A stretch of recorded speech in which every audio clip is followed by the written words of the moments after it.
Hi there. This is Mukund Toro, and I have been in project management training for quite some time. I thought that there is some confusion amongst the people who want to take PMP training about the PMP exam, because of late there have been some changes in the PMP exam. I thought I should record this video or I should record this message for the benefit of those who are probably confused. Let me make a small disclaimer before we start.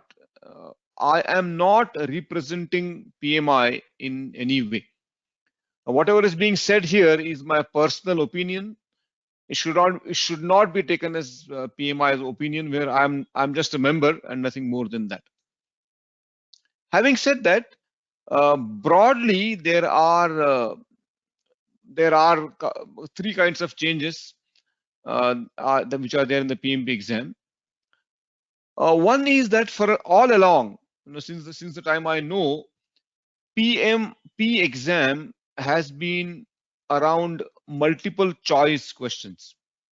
So in the exam, you would get multiple choice questions. You would have choice MCQ, that is multiple choice questions. You would have four choices: A, B, C, and D, and you would choose only one of them as being correct. You would choose only one of them as being right, and the rest three would obviously be not right. This has been the traditional pattern of questions in the PMP exam for as many years as I know. This is going to change, or rather, this has already changed starting January 2. So in January 2, beyond MCQs, there are also different types of questions. So for example, there would be questions where there would be blank, and you will have to fill in the blank. Fill in the blank. There will be maybe like, for example, project is a blank endeavor, to produce whatever. So the blank there would be it's a temporary endeavor, for example. So there would be blank, and you will have to fill in the blank. There could also be match the following kinds of questions, where you would be where you would be given two columns, and the two columns will have will have different data, and you'll have to match those two columns. Say for example, I would say product scope would be in column A. Let us say call this as column A, and this is column B. So product scope and say project scope. And in the other column you would have say features and work. And then you'll have to match whether product scope matches to features, or whether project scope matches to features, or whether product scope matches to work, and project scope matches to work. So of course here the mapping is straight away. So there will be questions where you will be matching two such columns, or maybe three such columns. This can take slightly different formats as it would. There can also be questions which are MCQs, but more than one option would be correct. So you would be circling say A as well as B, and say maybe leave out C and D. So there could be more than one choices being correct kind of MCQs also. So the exam is going to be much more interesting and much more exciting. There are some other smaller changes also. For example, the timing, or rather the duration of the exam has changed. I guess it was earlier. I'm sorry, not the duration. What has changed is that there will be a small break that you can take in the exam. Earlier, you could not. If you took a break, your exam clock would still be on. Now, if you can stop the clock, take a break for 10 minutes, and return to your place. You will not lose those 10 minutes. So I think there are two breaks which are being allowed now in the exam, And I guess the number of questions has also reduced from 200 to 180. But I would say these are, comparatively smaller changes. The biggest change is that the pattern of questions has changed. Yeah. So that is one change. The second change is that PMI. So let us talk about the second change now. Yeah. So all along PMI has been, there has been a document which is open to, which is available to all the PMI members. There's a document called as exam ECO. Yeah. ECO expanding to exam content outline. Yeah. Exam content outline. This document has always been there, but not many people are aware of.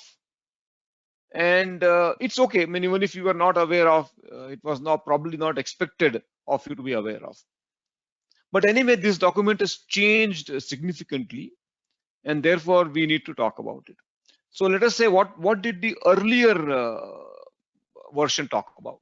Yeah, and what does the new version, which I call as January 2021 version? Yeah, and I think this is probably 2015 version. Yeah, so these are the earlier version. Jan 2021 is a newer version. So what has majorly changed is that the earlier document was based upon 5 domains. Yeah, 5.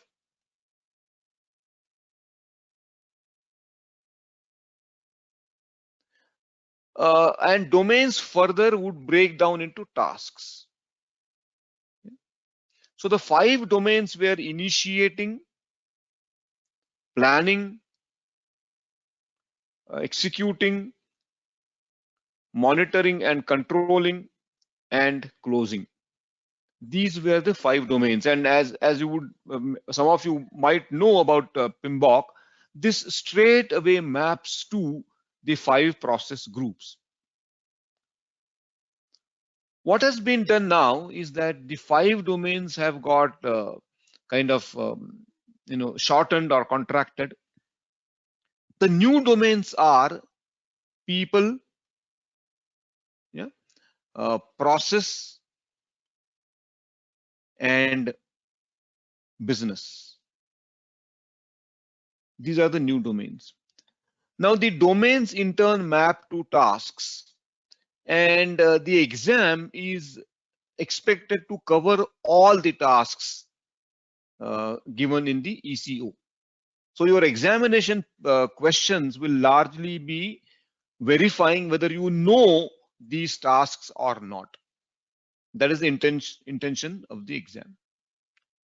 The new around each domain, there would be distribution of questions. For example, in the earlier version, the 2015 version, the distribution of questions, and I may not be exactly right here, but the distribution of questions was, I think, 33 in executing, I think about 25 in monitoring and controlling, about 22 in planning, about 8% in closing, and maybe whatever is remaining, approximately 5%, that would be in initiating. So this was the rough distribution of questions in the exam. Yeah.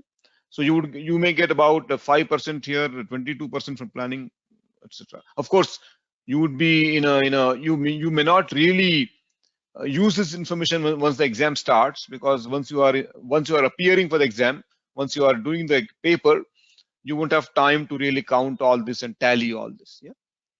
So now the domains are people, process, and business, much more simplified.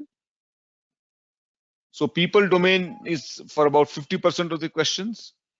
Process domain covers about 45% of the questions, if I'm not wrong. I could be a little off here by 1 or 2 percentages, and I think this is 5%, or probably this is 48%, and this is 2%. Yeah. So this is the distribution now. So what I feel essentially is that or what I feel essentially project management would remain the same. Yeah?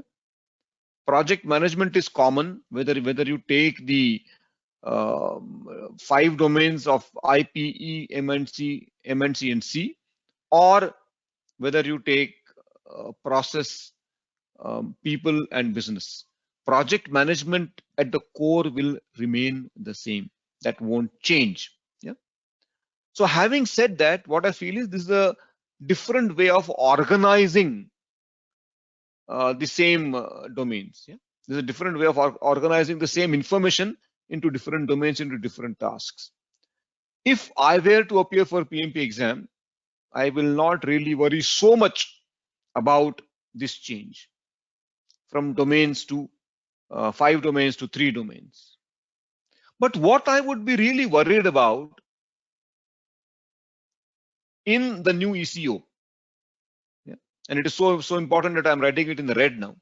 In the new ECO, it is clearly said that 25%, I'm sorry, I should have said 50%. 50% of the questions would be based on agile, or let us say adaptive. 50% of the questions would assume that you know about agile.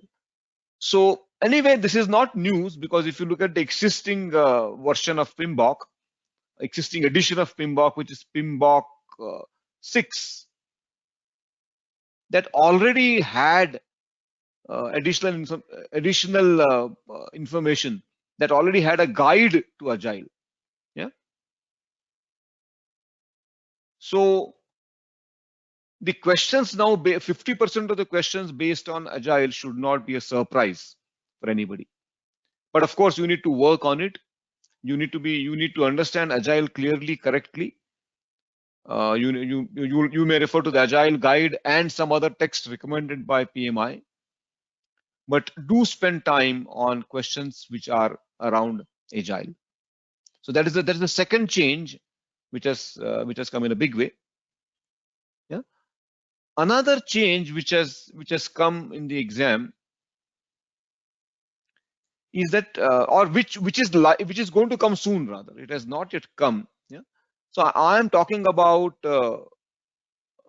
PMBOK 7. Yeah.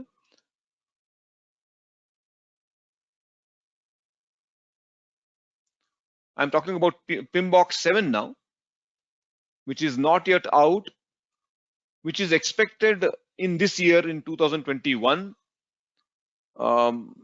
We are not very sure when it comes out. Probably at the end of June or July. I'm just guessing. Yeah.